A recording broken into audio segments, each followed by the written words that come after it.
तुलसीदास जी कहते हैं, तुलसी मीठे बचन ते सुख उपजत चहुँ और, बसीकरण एक मंत्र है परिहरु वचन कठोर।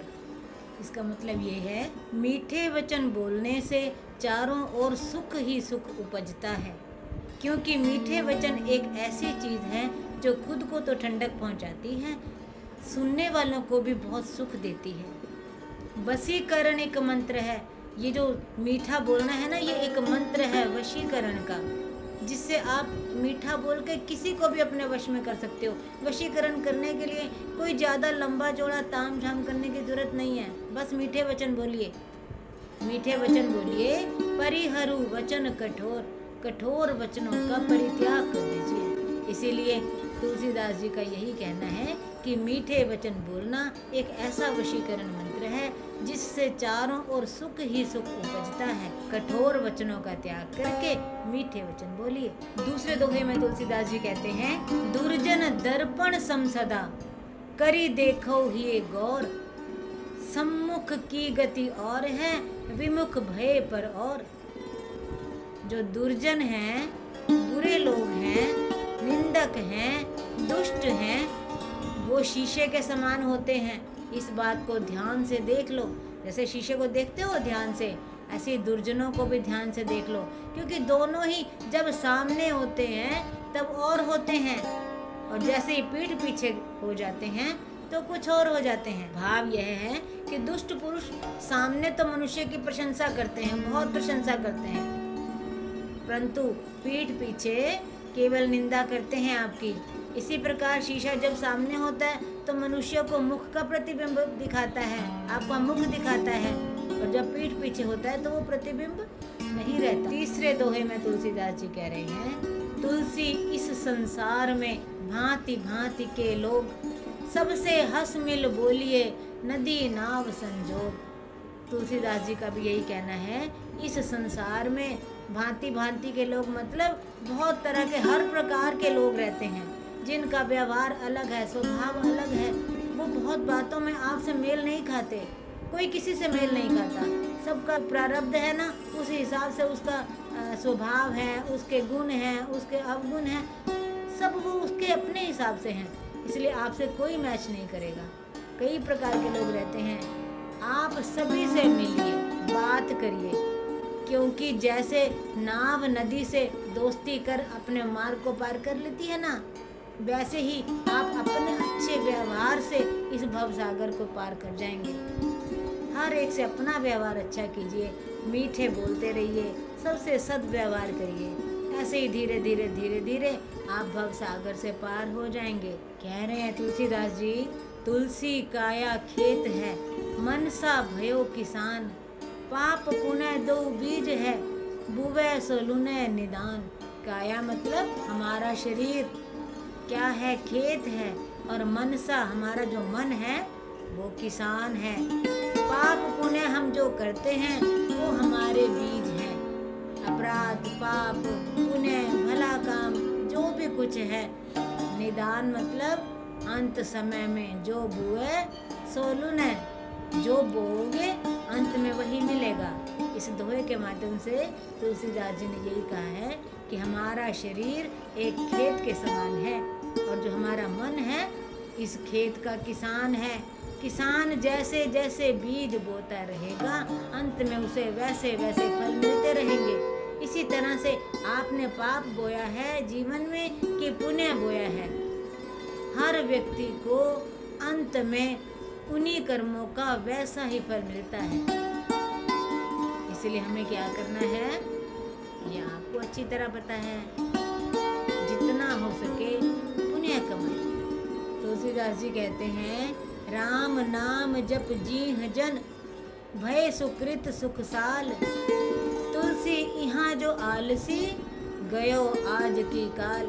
जिन लोगों की जीवा पर निरंतर राम नाम का जाप रहता है, वे लोग सभी दुखों से मुक्त होकर परम सुखी हो जाते हैं, पुण्यात्मा हो जाते हैं। परंतु इसी के विपरीत जो आलसी हैं और आलस के कारण नाम जाप से विमुख रहते हैं, दिन भर अपने फिजूल के झंझटों में पड़े रहते हैं, उनको उनका वर्तमान भी नष्ट है और भविष्य भी नष्ट है। क्योंकि हम जो इंसान है ना, सारा कुछ करते हैं, सुबह से लेकर के शाम तक, रात तक, एक पल भी हमें चैन नहीं है। वो पहले से ही तय है, इस समय ये करना है, इस समय खाना खाना है, इस समय ऑफिस जाना है, ऑफिस से आके उस जगह जाना है, वहाँ से आके ये करना है। अरे राम नाम जाप करने का समय कौन सा निश्चित किया है आपने? जब तक राम नाम का जाप नहीं करोगे, इस जीवा पर राम राम नहीं बोलोगे, तो कैसे राम जी आपके अंग संग रहेंगे? तो ये कहना फिजूल है कि हमें समय नहीं मिलता। जब आप सो करके उठते हैं, 2 मिनट उस समय प्रभु को याद कीजिए। जब सोने लगते हैं तुरंत तो आप नहीं सो जाते ना, उस समय राम नाम का जाप कर लीजिए। राम तो ऐसा नहीं कहते कि सारा काम छोड़ करके मेरा नाम लो, लेकिन आप लोगों ने ये सोचा है कि हमें सारा काम छोड़ करके राम राम बैठ करके करना पड़ेगा। कुछ भी नहीं कर सकते ना। आपको जो भी कोई मिलता है, दिन भर में कितने लोगों से मिलते हो, उनको गुड मॉर्निंग ना कह करके राम राम जी, राम राम जी, बस ऐसा कह दीजिए।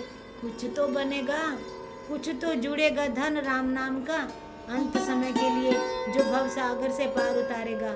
अगले दोहे में कह रहे हैं तुलसीदास जी, वचन वेश क्या जानिए, मन मलिन नर नार, सूप नखा मृग पूतना, 10 मुख प्रमुख विचार। वचन वेश क्या जानिए मतलब कोई कैसा बोल रहा है, कैसे उसने कपड़े पहने हुए हैं, इससे ये नहीं अनुमान लगाया जा सकता कि वो पुरुष या वो स्त्री, उसके मन की भावना कैसी है, उसके मन में क्या चल रहा है, ये नहीं जाना जा सकता।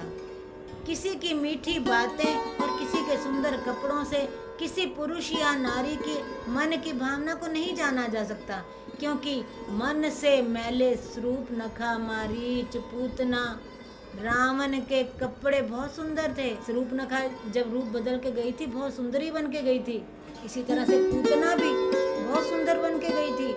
जब कृष्ण जी को रिझाना था, उसने अपने जाल में फंसाना था, लेकिन उसके मन की भावना कैसी थी ये तो नहीं जान पाई ना यशोदा मैया। रावण बड़ा वैभवशाली था, सब कुछ था, चमकते धमकते कपड़े, जेवर, ज्वारात, माया अत्यधिक थी उसके पास, लेकिन उसके मन में क्या था ये किसको पता। इसीलिए तुलसीदास जी कहते हैं कि किसी की मीठी बातों से और उसके सुंदर कपड़ों से, परिधानों से उसके अंदर क्या चल रहा है उसका अनुमान कभी मत लगाइए। प्रभु श्री राम के सुंदर स्वरूप को याद करते हुए तुलसीदास जी कहते हैं, राम बाम दिसी जानकी, लखन दाहिनी और, ध्यान सकल कल्याण में, सुर तरु तुलसी तोर। श्री रामचंद्र जी के बाईं और जानकी जी हैं, सीता जी हैं, और दाईं और लक्ष्मण जी हैं। कहते हैं तुलसीदास जी, उनकी इस मूर्त का ध्यान करना सारे विश्व के लिए, सारे जगत के लिए कल्याणकारी है। जिन श्री राम के बाईं और सीता जी और दाईं और लक्ष्मण जी हैं, उनके उसी रूप का ध्यान करना चाहिए। ये जग में बहुत कल्याणकारी है। लेकिन तुलसीदास जी अपने आप से फिर ये कहते हैं कि हे तुलसी, तुझे तो ये ऐसा जो रूप है प्रभु श्री राम का, वो सुर तरु मतलब कल्प वृक्ष के समान है। कल्प वृक्ष मन चाहा फल देता है, उसी तरह से तुलसी तुझे भी जो इस रूप के दर्शन है ना, ये करने से मन चाहे फल के प्राप्त होते हैं। तो हम लोग भी मिल करके प्रभु श्री राम के उसी रूप का ध्यान करते हैं, जिनके दाईं और लक्ष्मण जी हैं और बाईं और सीता माता प्रेम से विराजमान हम लोगों को आशीर्वाद दे रही हैं। राम श्री राम